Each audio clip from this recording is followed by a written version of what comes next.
तृतीयपंथी समाज हा इतर समाजापासून कायमच वेगळा राहिलेला समाज आहे। ह्या समाजाला देखील मुख्य प्रवाहामध्ये आणण्यासाठी शासन दररोज काही ना काही उपाययोजना करत असतं।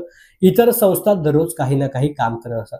अशीच घटना आता पुण्यामधील पिंपरी चिंचवड या ठिकाणी घडल्याचं पाहायला मिळते।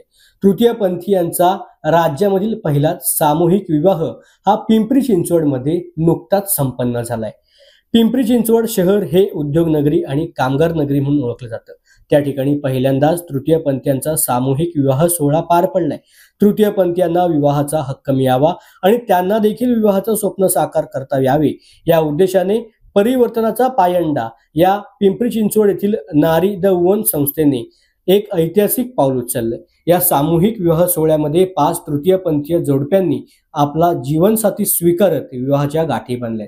तृतीयपंथीय वधू वरांसाठी हा विवाह सोहळा एक विशेष पर्व ठरलंय, कारण त्यांना देखील समाजामध्ये इतरांसारखा विवाह करण्यासाठी संधी मिळाली। या सोहळ्यात सर्व पारंपरिक आणि धार्मिक विधी पूर्ण करण्यात आले। साखरपुडा, हळदी समारंभ, वराडी मंडळी, सप्तपदी, कन्यादान, त्याचबरोबर वरात आणि संसार उपयोगी साहित्यांची भेट अशा सर्वच गोष्टींचा समावेश यामध्ये करण्यात आला होता। माझं स्वप्न होतं की मी लग्न करून एक बाईसारखा संसार करावा, आयुष्याला जोडीदार असावा। माझ्या आईवडिलाकडून मला ॲक्सेप्ट आहे, त्याच्या आईवडिलाकडून मला ॲक्सेप्ट आहे। त्याच्यामुळे कुठेही दुरावा नाही, कारण दुरावा होता तो फक्त कुठं या जगाचा।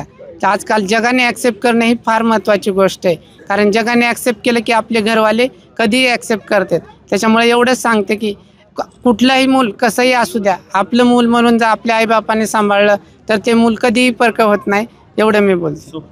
स्वप्न पूर्ण होतं।